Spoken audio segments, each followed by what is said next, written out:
Simon Kyle. Pretty good game tonight, I'd imagine. You'd be pretty pleased with the way that things finished off, getting those clutch free throws down at the end.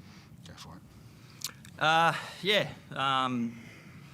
Just overall great effort. Obviously defensively in the first half is something we spoke about coming in that we need to hang our hats on, and I thought first half we were great at that end. Second half we missed a few things here and there, but to beat a team like Perth and how they've been rolling, it was a big win for us, definitely. Simon, you always talk about Bryce Cotton and how good he is to hold him to 0 points at half time. You're pleased with the way that his defensive schemes worked? Yeah, for sure. I mean, you don't ever expect to have someone of his calibre at 0 points, but having said that, it's a job half done at half time. You know the storm's coming with Bryce. I mean, he's the best player to ever lace up boots in this league, and I think it's a real huge tip of the hat to especially Isaiah Liafa, but our whole team of just the attention that they put into him. It was nice to have a few days preparation for a team. That was great. You've sort of talked in previous weeks about, your team avoiding these lapses or making them shorter. Did you feel there were a lot of lapses in the second half, or did they just come back hard? No, I thought we had some lapses for sure, and a few some scout issues. They got a couple of buckets on the easy buckets on the rim in that third quarter. We missed a couple of box outs. This bloke next to me had a hell of a game, but he pissed me off with that one just before halftime in the back cut. Just some little things like that throughout the course of the game. That when you're playing a team like Perth, no matter where you play them, you've got to be almost flawless with that stuff.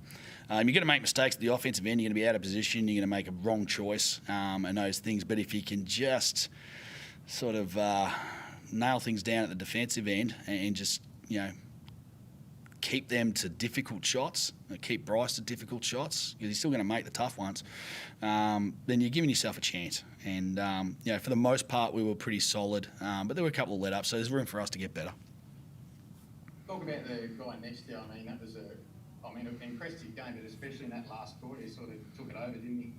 Yeah, he's fantastic. Our team's a bit of horses for courses, and it's going to be someone's night any given situation. You go back to the Brisbane game, and he came in with good form, and he played 35 minutes off a week-long break due to COVID, and then the next game he gets buckets. He gets 10 minutes, and it's not because he's had a bad week in the lead-up or anything like that, but it's just the flow of the game, and how are we going to go and combat a team, and tonight was his night, and it wasn't X's, and he was fantastic, and just his poise down the stretch was really good for us, and I love his defensive work as well.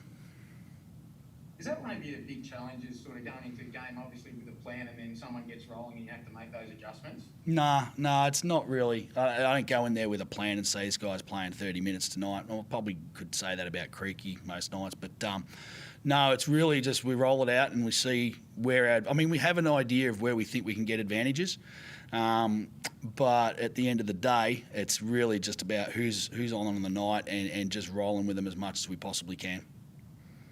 I'll talk a bit about your mindset in that last quarter. Did you feel that you needed to take it on yourself, or were you just playing in the flow of the game?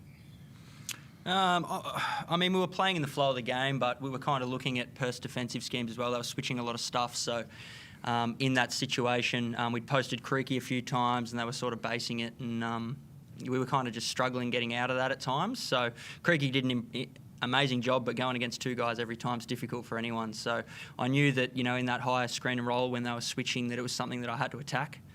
So I just, tried to put myself in good scoring positions and make plays when the ball was in my hands.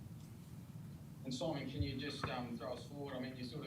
You get another week off, which is going to be good for you and good for the guys for your planning, but then you've got two tight ones, or a tight turnaround from Friday to Sunday. Yeah,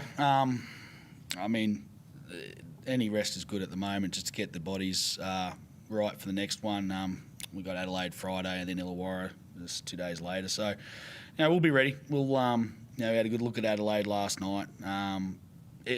like right now with a full squad, it's a really good opportunity to try and string some wins together, and that's 2 for us. We haven't got more than 3 this season, so we just got to continue to sort of get better and give ourselves opportunities to win, and we really need to try and build some separation. I mean, it's such a dogfight right now between 3rd and, I don't know, 5th, maybe 6th as well, and it's in our hands to try and steer clear of the messy results that are there between those clubs right now. Perth will be feeling pretty good. They'll be heading home soon, and I mean, I'm not sure what their record is, maybe 8-6, something like that. But they'll be tough as hell at RAC, so they'll probably push up as well. So we just got to keep ourselves above, up in that top 2, and give ourselves a really good chance down the stretch. Thank you, James. Who's next with the next question? Or if there's any more questions? No, nice and short. Thanks, guys. Roy Ward ate an early night. Cheers.